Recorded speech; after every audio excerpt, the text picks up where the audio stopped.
সুপ্রিয় দর্শক, আসসালামু আলাইকুম। আপনাদের সবাইকে স্বাগত জানাচ্ছি এখনকার আলোচনা। আপনাদের সঙ্গে আচারিত ভিডিওতে বলবো ভেতরে। এপাশে আজকেই আমেরিকা ইরানের উপর সেই মহাপ্রলয়ঙ্কারী নিষেধাজ্ঞা আরোপ করবে। এপাশে ইরান তো হুমকি দিয়ে রেখেছে।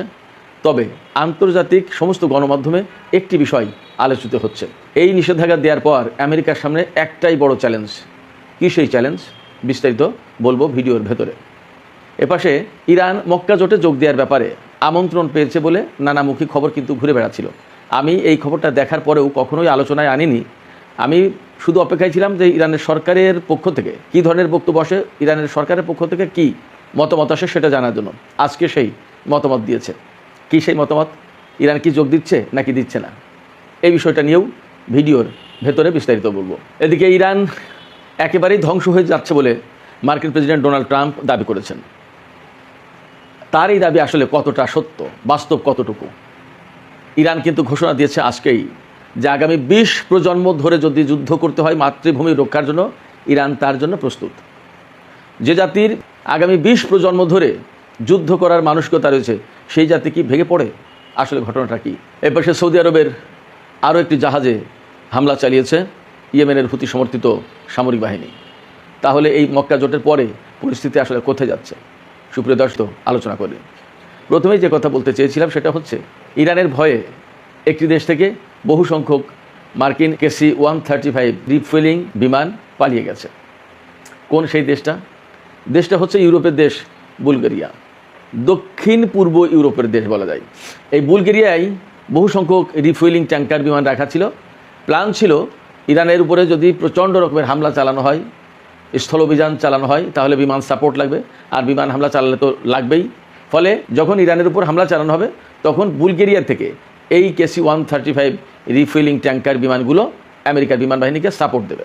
কিন্তু ইরান বেশ আগে থেকেই এই রিপোর্ট তাদের হাতে ছিল, এই রিপোর্ট তারা হাতে পেয়েছে এবং একদম পরিষ্কার করে হুমকি বা হুঁশিয়ারি উচ্চারণ করেছিল, হুমকি দিয়েছিল যে ইউরোপের যে কোনো দেশ থেকে ইরানের উপর হামলার ব্যাপারে মার্কিন বাহিনীকে যদি সাহায্য করা হয়, যে কোনো দেশের ঘাঁটি মাটি দিয়ে যদি সাহায্য করা হয়, তাহলে সেই দেশের উপরে ইরান হামলা চালাবে, একদম পরিষ্কার করে। এবং ইরান এটা ডিপ্লোম্যাটিক নন ডিপ্লোম্যাটিক সব চ্যানেলেই বুলগেরিয়াকে বলেছে। এই বুলগেরিয়া হচ্ছে একেবারেই তুরস্কের পরে যে দেশটি, সেই দেশটি। তুরস্কের ইস্তাম্বুল শহর পার হয়ে সীমান্ত পার হলেই বুলগেরিয়া। বুলগেরিয়া হচ্ছে আমেরিকা ইরানের উপর হামলা চালাবে এবং সেইগুলোকে বিমানের ফুয়েল সাপ্লাই দেওয়ার জন্য ব্যবহার করবে। কিন্তু ইরানের হুমকি, ইরানের হুঁশিয়ারির কারণে এই বিমানগুলো এখন আমেরিকা সরিয়ে নিয়েছে। কারণ আমেরিকা জেনে গেছে যে এই পর্যন্ত ইরানের ক্ষেপণাস্ত্র পৌঁছে যাবে এবং এই বিমান যে কোনো মুহূর্তে আগেভাগে হামলা চালিয়ে ধ্বংস করে দিতে পারে। কারণ ইরান তো সম্প্রতি ঘোষণা করেছে যে তাদের সামরিক ডক্ট্রিন চেঞ্জ হয়ে গেছে। তারা এখন যে কোনো সময় আগেভাগেও হামলা চালাতে পারে। ডিফেন্সিভ ডক্ট্রিন থেকে তারা অফেন্সিভ ডক্ট্রিনে গেছে, অর্থাৎ আত্মরক্ষা নয়, শুধু আক্রমণাত্মক পদক্ষেপ ইরান এখন থেকে নেবে। এই ডক্ট্রিন পরিবর্তন হওয়ার পরপরই বুলগেরিয়া থেকে KC-135 রিফুয়েলিং ট্যাঙ্কার বিমান সরিয়ে নেওয়ার এই খবর এলো। এছাড়া লোকাল পিপল, অর্থাৎ স্থানীয় জনগণ, তারাও কিন্তু সরকারের বিরুদ্ধে বিক্ষোভ করেছে, বুলগেরিয়া সরকারের বিরুদ্ধে। আপনাদের মনে হয় জানার কথা যে বুলগেরিয়া, যার রাজধানী সোফিয়া, একসময় মুসলিম শাসনের অধীনে ছিল। কিন্তু এই সমস্ত দেশ এখনও সেখানে মুসলমান আছে, যথেষ্টই মুসলমান আছে। আর সবচেয়ে বড় কথা যে অহেতুক আমেরিকার কারণে এই দেশটি হামলা শিকার হবে, যুদ্ধে জড়িয়ে যাবে। এবং যুদ্ধে জড়িয়ে গেলে কি হয়, এবং ইরান কাউকেই ক্ষমা করছে না, সে তো দেখছে তারা। ফলে লোকাল যে সমস্ত লোকজন তারা বিক্ষোভ প্রতিবাদ করেছে, যার প্রেক্ষাপটে বুলগেরিয়া সরকারও তাদের ঘাঁটি দিতে হয়তো অস্বীকৃতি জানিয়েছে বা গড়িমসি করছে। এই যে বুলগেরিয়া থেকে মার্কিন রিফুয়েলিং ট্যাঙ্কার নয়, এপাশে এই বুলগেরিয়াকে কেন্দ্র করেই আজকে সাপ্তাহিক সংবাদ ব্রিফিংয়ে ইরানের পররাষ্ট্র মন্ত্রণালয়ের মুখপাত্র ইসমাইল বাকাই যখন কথা বলছিলেন, তখন তাকে প্রশ্ন করা হয়েছিল যে এই বুলগেরিয়াতে এরকম বিমান, বুলগেরিয়া থেকে বিমান সরিয়ে নেওয়া হলো, তারা কি ভয় পাচ্ছে কিনা, কী ব্যাপার? তখন ইসমাইল বাকাই বলেছেন যে আসলে ইরানকে কোনো দেশেরই ভয় পাওয়া উচিত নয়, কারণ কোনো দেশের উপরে ইরান আগ্রাসন চালাবে না। শুধুমাত্র তখনই তারা ভয় পেতে পারে যখন আমেরিকাকে তারা সহায়তা করছে, এছাড়া ভয় পাওয়ার কোনো কারণ নেই। অর্থাৎ আমেরিকাকে সহায়তা না করলে কোনো দেশেরই ইরানকে ভয় পাওয়ার কোনো প্রয়োজন নেই, তিনি তাই বলেছেন। একই কথা পারস্য উপসাগরীয় দেশগুলোর জন্য। আঞ্চলিক দেশগুলো যদি আমেরিকাকে কোনোভাবে সহায়তা না করে, তো এই আঞ্চলিক দেশগুলোর কোনো দেশই ইরানকে ভয় পাওয়ার দরকার নেই, কোনো দেশের জন্য ইরান হুমকি না। এটা ইরান বহু বছর ধরে বলে আসছে।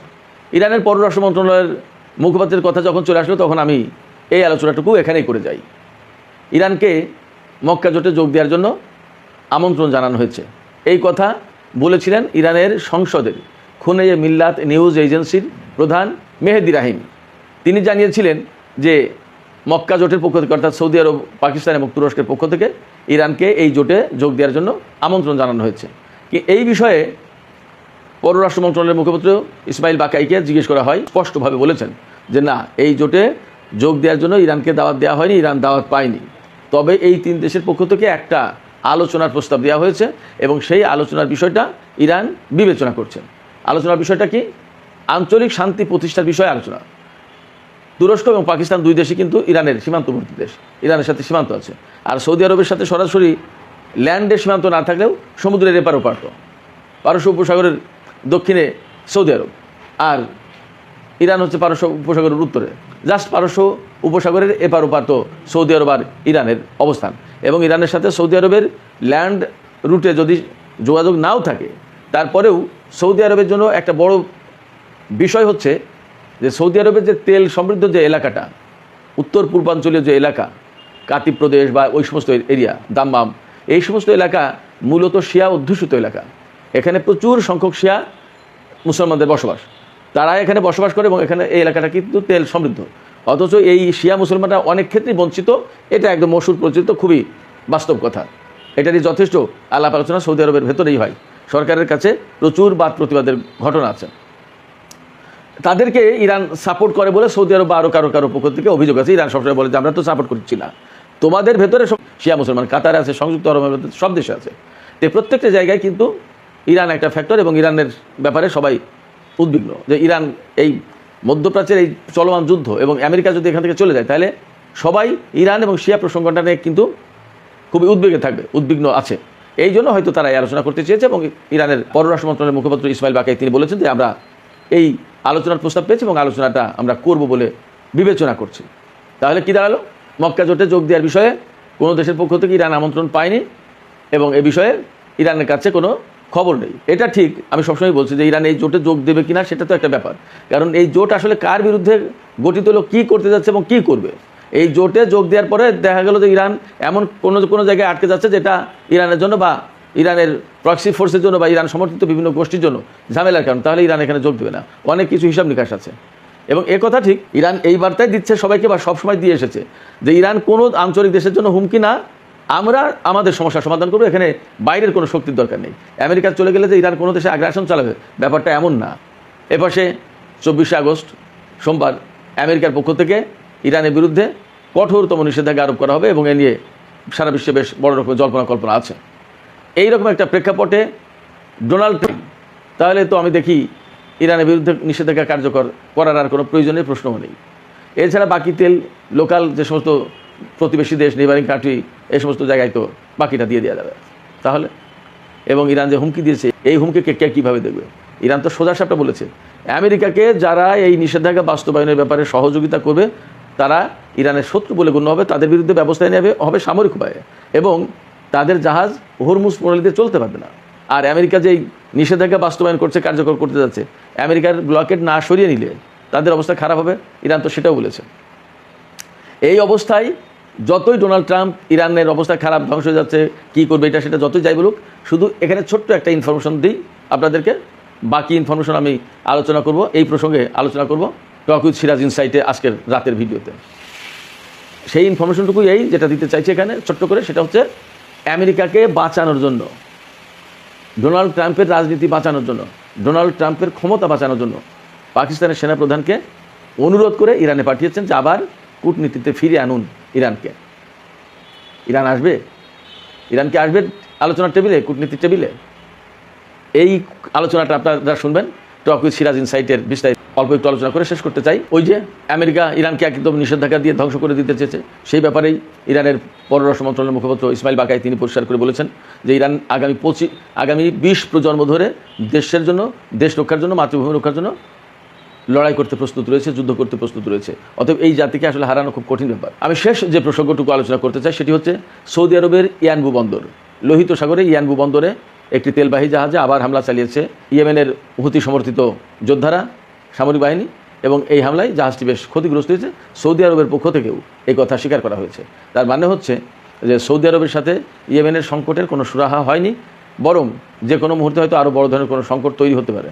খুবই আশ্চর্যজনক ব্যাপার হচ্ছে যে ইয়েমেনের সাথে সৌদি আরবের এই সংকট অবশ্যই মিটমাট করা উচিত ছিল এবং ইয়েমেনের অভ্যন্তরীণ বিষয় অভ্যন্তরীণভাবে সমাধান করার জন্য ব্যবস্থা করে দেওয়ার দরকার ছিল। প্রয়োজন এই ব্যাপারে আঞ্চলিক দেশগুলো, এই সৌদি আরব, তুরস্ক, পাকিস্তান, তারা সবাই মিলে একটা মধ্যস্থতা করে সমাধান করতে পারতো। তা না করে বরং ইয়েমেনের হুতিদের সাথে সৌদি আরব এখন যুদ্ধ করতে যাচ্ছে। এই যে মক্কা জোট হলো বা আরও দেশ যারা জোটে যোগ দিতে চায় তারা কী করবে, সেটা কিন্তু একটা প্রশ্ন। তো সুপ্রিয় দর্শক, এখনকার আলোচনা এখানে শেষ করতে চাইছি। আলোচনা শেষের আগে আপনাদের মতো আর ভিডিও ভালো লাগলে লাইক, কমেন্ট, শেয়ার করবেন এবং চ্যানেলটি সাবস্ক্রাইব করে সাথেই থাকবেন। দর্শক, আপনাদের সবাইকে অনেক অনেক ধন্যবাদ। আল্লাহ হাফেজ।